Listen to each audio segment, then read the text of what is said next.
incertitudes quant à l'accès des populations riveraines à leurs droits économiques, sociaux et environnementaux.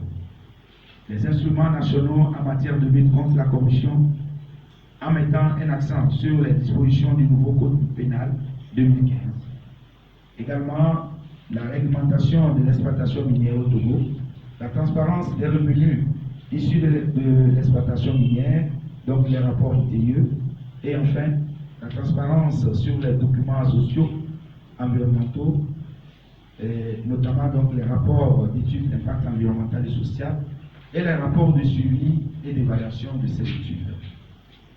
Mesdames et messieurs, à la suite de cet atelier, nous espérons que les responsables des entreprises extractives opérant au Togo soient informés de la corrélation entre activité minière et corruption et de ses effets néfastes sur le développement local, qu'ils connaissent l'existence d'outils en matière de lutte contre la corruption et enfin qu'ils soient sensibilisés à plus de transparence dans la divulgation des données financières, donc des rapports ITIE, et sur les documents sociaux et environnementaux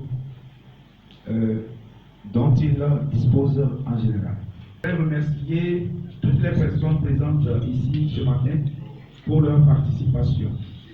Et notamment, nous voulons remercier le ministère des Mines. Nous voulons remercier également le secrétaire technique de l'ITIE.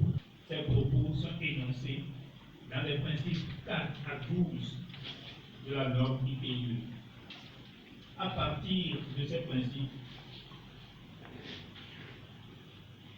l'ITIE œuvre pour la méthodologie basée sur la gouvernance ouverte et responsable qui constitue la quintessence de la norme ITIE.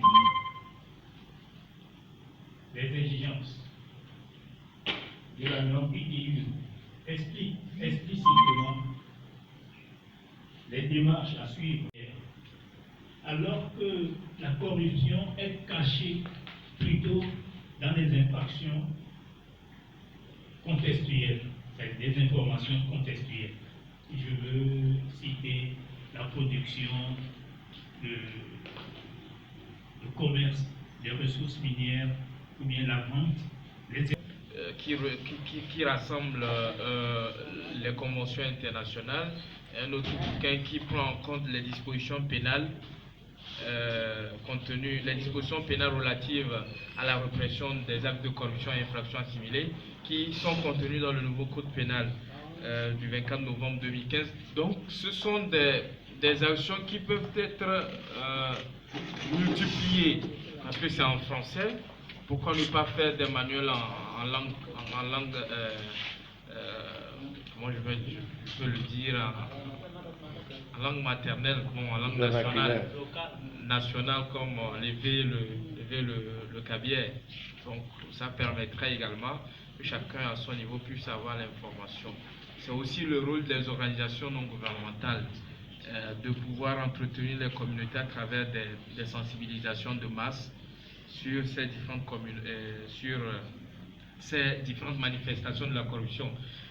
Le problème qui se pose, c'est que nous-mêmes, nous ne maîtrisons pas nos droits. C'est ça aussi le problème. Parce que quand on t'arrête sur la voie, tu es paniqué, tu commences par supplier, même si tu es dans ton droit, c'est-à-dire que tu ne sais plus quoi faire.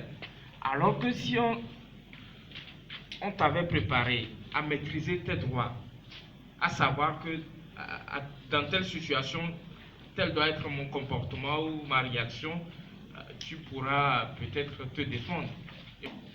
En l'acte de quelqu'un d'autre, mais ça doit commencer par nous. Quel est l'acte que je pose à mon niveau pour que au moins on ne parle pas de corruption à mon niveau? Et ça doit fonctionner par ondulation. C'est-à-dire quoi? Quand vous jetez un caillou dans de l'eau, vous voyez que ça fait de l'ondulation comme ça là. Et quand ça touche la côte ou le bord de l'assiette, ça revient. Donc la lutte doit fonctionner comme cela. L'acte que je pose doit rencontrer l'acte que lui, il pose. et l'acte que l'autre pose. Et il y a synergie après et ça avance. Ça avance et c'est comme ça qu'on arrive à harmoniser les choses dans la cité.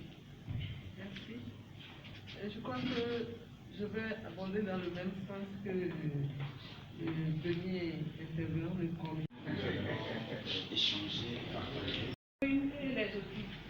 Et là, c'est après qu'on ait vraiment l'activité, après, mais pendant la réalisation de l'activité ou la mise en œuvre du projet. J'aimerais qu'elle insiste sur les indicateurs. Comment pouvons-nous arriver à caractériser un petit projet d'exploitation et un grand projet d'exploitation? Deuxièmement, quelles sont aujourd'hui les entreprises qui n'ont pas encore fait l'étude d'impact environnemental ou l'étude environnementale? Et s'il y a des sanctions contre ces entreprises-là? Je vais ranger là vraiment. Ok, merci. Ma question va à Madame Javon qui a su bien présenter sa communication. Je voulais avoir un éclaircissement sur l'étude d'impact environnemental qui est faite avant d'autoriser les usines. Il y a Wassem, il y a Scan Togo qui sont dans le Yoto, dans l'utilisation du charbon. L'utilisation du charbon pour leur production. Merci. Encore deux personnes. Je veux compléter un peu le dernier. Elle a également dit que l'étude d'impact peut aboutir à des micro-projets. Je voudrais savoir, il y a plusieurs années, nous avons le phosphate, calcaire, tout ça là. Est-ce qu'il y a quelques exemples de micro-projets que ces localités ont eu à bénéficier, qui peuvent nous faire connaître? Parce qu'il ne s'agit pas seulement de parler. Ok. Quelqu'un? Il s'agit des exposés que vous avez faits. Nous parlons de l'environnemental.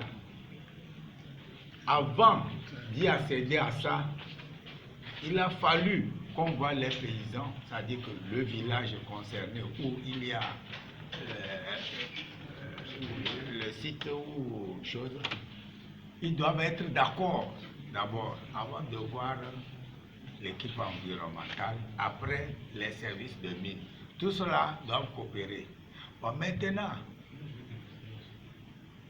on parle des villageois qui demandent un ristourne à l'entrepreneur ou à l'entreprise. Je pense que là, la question est que sur le contrat, il est dit que si vous êtes dans un village pour exploiter quelque chose, vous deviez aider ce village.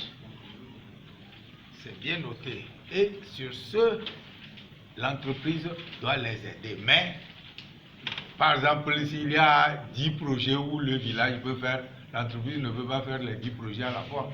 Peut-être progressivement, ils vont le faire. Mais le ristourne, je ne pense pas que c'est l'entreprise qui doit donner ce ristourne au village. Donc, je voudrais bien, puisque nous sommes ici, nous sommes avec les chefs. Parce que si on parle de ristourne, ils doivent